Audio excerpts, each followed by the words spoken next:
Kakain na kami, pero ayaw namin ng rice ngayon kasi may noodles. Pero may masarap dito. Wheat bread. Uy, wheat po yan ha. Wheat, hindi siya simpleng bread lang. Wheat.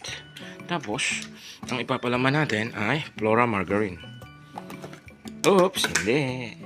Ano yan? Yan yung strawberry jam. Oh, sarap lang. Sarap naman yung strawberry jam. Galing po to ng Baguio City. Ginawa ko lang po yan kasi yung strawberry dito hindi masyadong matamis. Ginawa na nating palaman. Sige ho, kain na tayo. Bye-bye. Kain na ho tayo, kain na tayo. Ah! Sino?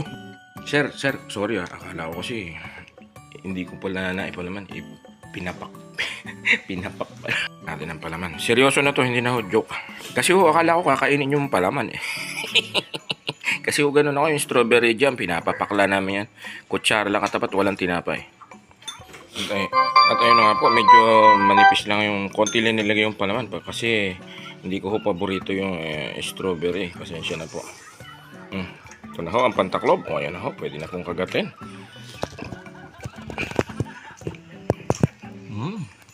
Ang sarap. Mamaya po lagay ko yung recipe kung paano gawin yung strawberry jam na to. Asuka lang po at saka strawberry ang yung gagamitin. Ayoko na po. Hindi ko na kaya. Ayoko nang tumigil.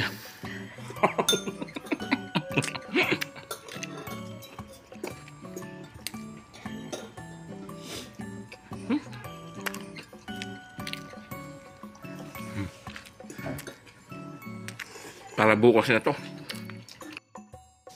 Pampinale. Anong masarap sa strawberry jam? Anong masarap sa strawberry? Strawberry fresh, strawberry jam, o yung papakin? Siyempre yung papakin last. Ayoko na. Ayoko ng tantanan. Sarap talaga ng Flora. Sayang. Sige sir. Sayang. May solusyon yan. Gawing strawberry jam. Uy, nibuhos na ang mga strawberry. 7 minuto ang high flame. 8 minutes na pala. Yan, malapit nang maluto. Dapat itong marang malagkit na malapot.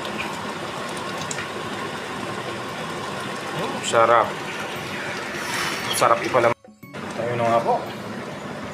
Maluluto na ang strawberry. Sarap.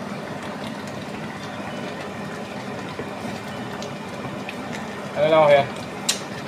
Isang tasang tubig, isang tasang asukal, at isang tasang strawberry. Hiwa-hiwa na. Sarap. Malapot na malapit na. Malapot na malapit na. Oh, sarap. Malapot na malapit na. Ayun nga po, after 12 minutes na paghahalo, malapot na. Patayin na. Oh, sarap. Ang strawberry jam ala PJ. Sarap ipalaman yan sa tinapay. Bili nga ako tinapay bukas. So mga gusto po mag-order, wala, kukunti lang ho. Mahal pa nga strawberry dito. Yung isang lalagyan 20 kina. Pero pwedeng rin, pwedeng negosyo Sarap. Oh. Sus. Kulang pa nga sa lapot Dapat dinamihan ko strawberry. Sige, bibili ko strawberry. Maraming strawberry. Pang ulam lang po to, pang palaman. Personal consume. At ayun nga po, magkakaalam na kung anong lasan. Ating strawberry jam. Muusok-usok pa. Mainit.